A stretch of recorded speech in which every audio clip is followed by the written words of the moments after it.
শেফা, মিনা, তোমাদেরকে অনেক অনেক ধন্যবাদ। আজ তোমাদের জন্যই আমি আমার পরিরাজ্যকে বাঁচাতে পারলাম। তাই খুশি হয়ে তোমাদেরকে আমি একটা উপহার দিচ্ছি। এই নাও, সোনার মিষ্টির গড়। এই গড় বিক্রি করে তোমরা সুখে দিন কাটাতে পারবে। শেফা, এই শেফা, এইদিকে একটু আসো তো। কে কে কে ডাকছো আমাকে? আমি পড়ি গো, পড়ি। পড়ি ডাকছি তোমাকে। এদিকে একটু আসো, তাহলেই আমাকে দেখতে পাবে। তুমি আমাকে ডাকছিলে পড়ি? হ্যাঁ, বলো, কি বলবে? এই হাড়িটা তোমার কাছে কয়টা দিন রাখতে পারবে? এটা একটা জাদুর হাড়ি। এই হাড়িটা সব ধরনের মিষ্টি দিতে পারে, আর এই হাড়ির মিষ্টি খেয়েই আমি আমার জাদু শক্তি বৃদ্ধি করি। কিন্তু আমাদের পরিরাজ্যে এক ডাইনি এই হাড়িটা কেড়ে নিয়ে একাই সব শক্তি অর্জন করতে চায়। তাই এটা তোমার কাছে কয়টা দিন রেখে দাও। ডাইনিকে শেষ করে তারপর আমি এই হাড়িটা নিয়ে যাব। আচ্ছা, ঠিক আছে, তুমি এই হাড়িটা আমার কাছে রেখে যেতে পারো। এতে আমার কোনো সমস্যা নেই। আমি এই হাড়িটা যত্ন করেই রেখে দিব। ঠিক আছে, তাহলে আমি এখন আসি। আর এই হাড়ির কাছ থেকে তুমিও মিষ্টি চেয়ে নিয়ে খেতে পারো। এই হাড়ি তোমাকে সাধারণ মিষ্টি খেতে দিবে। এই সব কথা বলে পরি সেখান থেকে চলে যায়। আর শেফা পরীর রেখে যাওয়া হাড়ি নিয়ে বাড়ি চলে আসে। মা, মা, তুমি এই হাড়িটা কিনে এনেছো? আমাদের তো অনেক হাড়ি আছে, তাহলে এটা তুমি কেন আনলে? না রে মা, আমি এই হাড়িটা কিনে নিয়ে আসিনি। তখন শেফা তার মেয়ে মিনাকে সব খুলে বলে। মা, আমার না মিষ্টি খেতে খুব ইচ্ছে করছে। তুমি এই হাড়ির কাছে কিছু মিষ্টি চেয়ে নাও না মা। আচ্ছা, ঠিক আছে, চাইছি। জাদুর হাড়ি, আমার মেয়েকে কয়টা মিষ্টি দাও তো। শেফা এই কথা বলার সাথে সাথেই জাদুর হাড়ি মিনাকে এক বাটি মিষ্টি দিয়ে দেয়। মিনা খুশি মনে মিষ্টি খেতে থাকে। আর তখনই সেখানে মুন্নি শিয়ালিনী চলে আসে। কিরে শেফা, তুই এই মিষ্টি কোথায় পেলি? আমারও না মিষ্টি খেতে খুব ইচ্ছে করছে রে। আমাকে একটা মিষ্টি দে না রে। জাদুর হাড়ি, মুন্নি বাবিকে এক বাটি মিষ্টি দাও তো দেখি। ও মা, শেফা, জাদুর হাড়ি তো দেখছি তোর কথা শুনতে পায়। এমন জাদুর হাড়ি কোথায় পেলি রে তুই? তখন সরল সহজ শেফা সব কথা খুলে বলে। আর সব কথা শুনে মুন্নি শিয়ালিনীর মনে অনেক লোভ হতে থাকে। বাহ, খুব ভালো হয়েছে তো। আচ্ছা, তোরা আজ নদীতে গোসল করতে যাবি না? আজ তো সবাই মিলে নদীতে গোসল করতে যাব, আর অনেক মজাও করব। তুই যদি নদীতে গোসল করতে যাস, তাহলে দুপুর বেলায় নদীতে চলে আসবি কিন্তু। আচ্ছা, ঠিক আছে মুন্নি ভাবি, যাব। একা একা নদীতে গোসল করতে অনেক ভয় লাগে। সবাই যখন যাবে তখন তো যেতেই হবে। তারপর মুন্নি শিয়ালিনী এক বাটি মিষ্টি নিয়ে বাড়ি চলে আসে। আর বাড়ি এসে মিসকের সাথে কুবুদ্ধি করতে থাকে। কি বলছো গিন্নি? জাদুর হাড়ি শেফার কাছে আছে? যেভাবেই হোক ওই জাদুর হাড়ি চুরি করে আনতেই হবে। ওগো শোনো, ওই হাড়ি চুরি করা যাবে না। ওই জাদুর হাড়ি চুরি করলে ওই পরী এসে আমাদের আস্ত গিলে খাবে, বুঝেছো?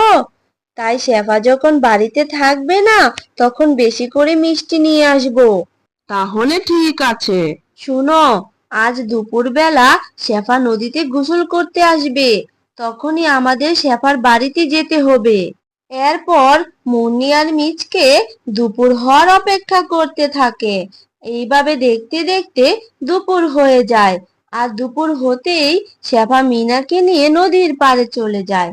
আর সেই সুযোগে মুন্নি আর মিচকে শেফার বাড়িতে চলে আসে। জাদুর হাড়ি, আমাকে 10 বাটি মিষ্টি দাও তো। মুন্নি বলার সাথে সাথেই জাদুর হাড়ি মুন্নিকে 10 বাটি মিষ্টি দিয়ে দেয়। ওরে বাবারে, এটা তো সত্যিই জাদুর হাড়ি। আমি তো বিশ্বাস করতেই পারছি না। এখন তোমাকে বিশ্বাস করতে হবে না, বুঝেছো? কথা না বলে তাড়াতাড়ি চলো, মিষ্টিগুলো নিয়ে এখান থেকে পালিয়ে যাই, নয়তো শেফার কাছে ধরা পড়তে হবে। তারপর মুন্নি আর মিচকে মিষ্টিগুলো নিয়ে বাড়ি চলে আসে। গিন্নি, এতগুলো মিষ্টি তো আমরা খেতে পারবো না, তাই বলি কি, কিছু মিষ্টি নিয়ে পাশের গ্রামে বিক্রি করে আসি, তাহলে শেফাও বুঝতে পারবে না। আর এই গ্রামে বিক্রি করলে তো শেফা বুঝে যাবে। হ্যাঁ, তুমি তো একদম ঠিক কথাই বলেছো। যাও, তুমি এক্ষুনি মিষ্টিগুলো নিয়ে পাশের গ্রামে চলে যাও। এরপর মিচকে একটি ব্যাগে করে মিষ্টি নিয়ে পাশের গ্রামে রওনা দেয়। আর পথে শেফার সাথে দেখা হয়ে যায়। মিচকে দাদা, মুন্নি ভাবি কোথায় গো? মুন্নি তো নদীতে গোসল করতে গেছে। আমরাও তো নদীর পাড় থেকে এলাম। কই, সেখানে তো মুন্নি ভাবিকে দেখিনি। আর মুন্নি ভাবি তো বলেছে গ্রামের সবাই নাকি নদীতে গোসল করতে যাবে, কিন্তু কেউ তো নদীর পাড়ে আসেনি। মুন্নি ভাবি কি তাহলে আমার সাথে মিথ্যা কথা বলেছে নাকি? আমি তো এইসব জানি না শেফা, হয়তো মুন্নি তোর সাথে মজা করেছে। হয়তো তাই হবে। তো তুমি এই ভর দুপুরে ব্যাগ নিয়ে কোথায় যাচ্ছ? আর ব্যাগের ভিতর কি আছে? মানে তেমন কিছুই না, তুই যে মুন্নিকে মিষ্টি দিয়েছিলি, সেখান থেকে কিছু মিষ্টি নিয়ে আমার বোনের বাড়ি যাচ্ছি। সেই এক বাটি মিষ্টি তোমরা না খেয়ে বোনকে দিতে যাচ্ছ? আমাকে বললে তো মুন্নি ভাবিকে আরেক বাটি মিষ্টি দিয়ে দিতাম। এখনই আমার সাথে চলো তো, তোমাকে এক বাটি মিষ্টি দিব। না না শেফা, এখন আর সময় নেই রে, অনেক দূর তো চলে এসেছি, কাল আবার কয়েক বাটি মিষ্টি দিস, কাল আবার বোনের বাড়ি যাব। আচ্ছা ঠিক আছে, আজ তাহলে যাও। তারপর মিচকে পাশের গ্রামে এসে এক জায়গায় বসে মিষ্টি বিক্রি করতে থাকে। কিছুক্ষণ পর সেই রাস্তা দিয়ে সেই ডাইনি যাচ্ছিল। আর মিষ্টির গন্ধ শুনে ডাইনি মিচকির মিষ্টির দোকানের কাছে চলে আসে। এইগুলো তো মনে হয় সেই জাদুর হাড়ির মিষ্টি। এই মিচকে, সত্যি করে বল তো, এই মিষ্টিগুলো তুই কোথায় পেয়েছিস? আমি এই মিষ্টি কোথা থেকে পেয়েছি সেটা তোমাকে বলবো কেন?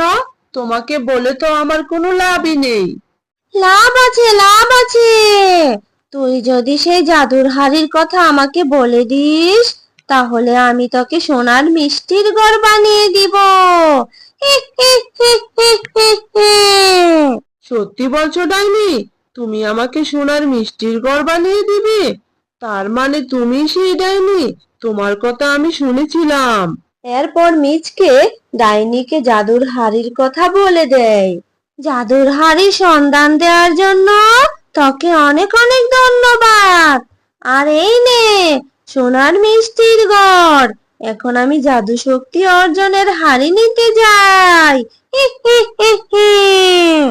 এরপর মিচকে খুশি মনে সোনার মিষ্টির ঘর নিয়ে বাড়ি চলে আসে। হে গো, এটা তো দেখছি সোনার মিষ্টির ঘর। তুমি এই ঘর কোথায় পেলে গো?